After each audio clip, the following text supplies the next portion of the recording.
اپنے عظیم رب کی رضا.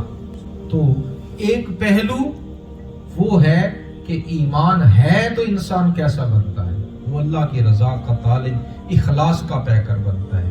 اور دوسرا پہلو ہے اگر ایمان دل میں نہیں رہتا تو پھر اس کے اثرات انسان کی شخصیت پہ کیا آتے ہیں کہ خود غرضی آ جاتی ہے، لالچ آ جاتی ہے، اور اسی طرح مفاد پرستی آ جاتی ہے. حضرت ذیبکر یہ چیز جو ہے پھر انسانیت، احساس، مروت، عزت، احترام، وہ ساری چیزیں جو ہے وہ پھر بے وقت ہو جاتی ہیں جب انسان کے سامنے مقصد صرف پیسہ بن جاتا ہے، مادہ پرستی بن جاتی ہے. اور آج آپ دیکھتے ہیں دنیا میں یہ زیادہ چیزیں، یہ مادہ پرستی، دولت پرستی، وجہ ہی صرف یہ ہے کہ ہمارے دلوں میں ایمان جو ہے اس قدر پختہ نہیں ہے. تو یہ پہلا فائدہ میں نے آپ کے سامنے عرض کیا. دوسرا فائدہ، ایمان ہو تو رب ذوالجلال دنیا اور آخرت میں پاکیزہ زندگی عطا کرے. رب ذوالجلال قرآن میں فرماتا ہے من عامل صالحا من ذکر او انثی وهو مؤمن فلنحیینہ حیاتا طیبہ. جو شخص نیک عمل کرے، ہاں مرد ہو یا عورت، بشرطے کہ مومن ہو، ہم اسے پاکیزہ زندگی عطا کریں. دنیا میں بھی پاکیزہ زندگی اور آخرت میں بھی پاکیزہ زندگی. یہ ایمان کی برکت سے. ایمان نہیں تو پھر نہ دنیا میں پاکیزہ زندگی نہ آخرت میں اس کا تصور کیا جا سکتا ہے. تو دوسرا فائدہ کہ مومن کی زندگی دنیا و آخرت میں پاکیزہ ہو. اور تیسرا فائدہ، ایمان ہے تو دل کا سکون ہے. دل کا سکون ہے. کیوں؟ اللہ رب العزت نے فرمایا الا بذکر اللہ تطمئن القلوب. دلوں کا سکون جو ہے وہ صرف دلوں کا سکون اللہ کے ذکر سے ہے. اور چوتھا فائدہ، اللہ پہ توکل انسان کرنا سیکھ جاتا ہے. اگر مومن ہے تو اللہ پہ توکل، کیونکہ اللہ قرآن میں فرماتا ہے الا تقنطوا من رحمت اللہ، اللہ کی رحمت سے کبھی مایوس نہ ہو. ایمان تو یہ سکھاتا ہے کہ مایوسی گناہ ہے، مایوسی حرام ہے. اگر تمہیں ناکامی آئی ہے تو یہ بھی اللہ کی طرف سے ہے.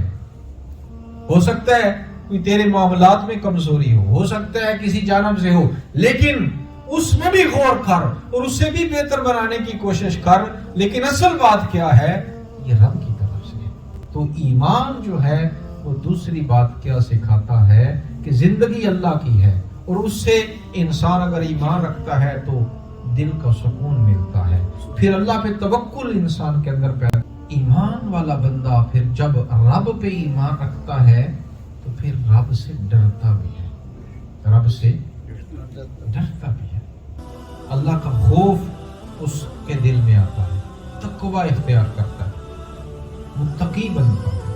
اور جب تقوی اختیار کرتا ہے پھر اس کے اعمال بھی متقی لوگوں جیسے ہوتے ہیں، پرہیزگاری، عبادت، زہد، پھر اعمال بھی اسی طرح. لیکن اگر خدا کا خوف نہیں، ایمان نہیں تو خدا کا خوف نہیں، پھر اس کا نتیجہ کیا ہے؟ پھر نفس پرستی. اگر پرسنالٹی کو ڈیولپ کرنا ہے تو اپنے آپ کو جاننا ہوگا کہ انسان کیا ہے.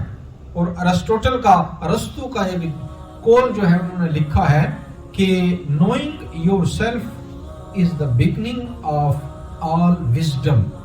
ارسطو کہتا ہے کہ اپنی ذات کو جاننا یہ ہر طرح کی حکمت اور دانائی کی بنیاد ہے. جسے یہی نہیں پتا کہ میں کیا ہوں، میں کون ہوں، میں کہاں سے آیا ہوں، کدھر جانا ہے، وہ اس نے کیا وزڈم حاصل کرنی. تو یہ ارسطو کہتا ہے اپنے آپ کو جاننا اور پھر کہنا کہ برنگ پوزیٹیوٹی ان یور آؤٹ لک.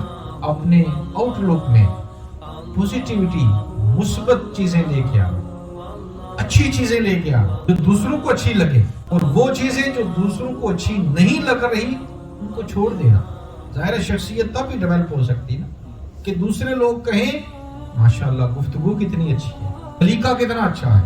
تو یہ چیز لے کے آنا. اور پھر کہتے ہیں کہ بی اے گڈ لسنر، اچھا لسنر بننا، یعنی جو بات سننا اس کو سمجھنے کی کوشش کرنا.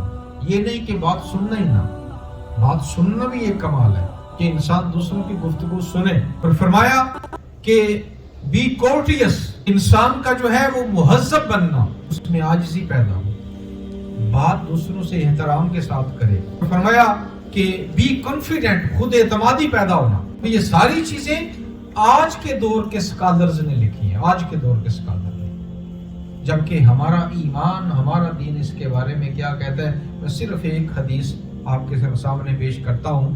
میرے آقا صلی اللہ علیہ وسلم نے فرمایا کہ مومن کا معاملہ کتنا عجیب ہے کہ اس کے ہر کام میں خیر ہی خیر ہے۔ کیسے؟ فرمایا جب کوئی مصیبت آتی ہے تو صبر کرتا ہے اور صبر پہ اللہ کا اجر پاتا ہے، یہ بھی خیر ہوئی۔ اور جب اللہ اسے نعمت عطا فرماتا ہے تو نعمت پہ اللہ کا شکر ادا کرتا ہے تو اس شکر پہ اجر پاتا ہے۔ یعنی مومن کسی بھی حالت میں اجر سے خالی نہیں ہے۔ جب شکر کرے گا پھر بھی اجر، صبر کرے گا پھر بھی اجر، اور صبر اور شکر جس پرسنالٹی میں آ جائیں وہ بہت بہترین پرسنالٹی بن جائے۔ کوئی دنیا کا لیڈر، کوئی کامیاب انسان ان دو صفتوں کے بغیر کامیاب نہیں ہو سکتا۔ جس میں صبر نہیں وہ بھی کامیاب نہیں، جس میں شکر نہیں، جب شکر نہیں ہوگا تو کیا ہوگا؟ پھر تکبر، پھر خود پرستی، انا پرستی، یہ ساری چیزیں آ جائیں گی۔ تو ظاہر ہے متکبر بندے کو تو کوئی بھی نہیں پسند کرے۔ شکر کرنے والا ہمیشہ عاجز رہے گا، جو اللہ کا شکر کرے۔ یہ ایمان کیوں ضروری ہے؟ اگر ایمان ہوگا تو پھر یہ ساری چیزیں، اخلاص بھی پیدا ہوگا، پھر رضائے الہی کی طلب بھی پیدا ہوگی، پھر دل کا سکون بھی پیدا ہوگا، پھر اللہ کی توکل جو ہے وہ بھی انسان کے اندر آئے گا، پھر انسان جو ہے وہ خدا خوفی اور تقوی کا پیکر بھی بنے گا، اور پھر یقین کامل بھی اس کے دل میں آئے گا۔ تو یہ ساری چیزیں تب ملیں گی جب وہ مومن ہوگا، جب وہ ایمان رکھے گا کہ ایمان مضبوط ہو، یقین کامل ہو۔ اللہ تعالی ہمیں ان پہ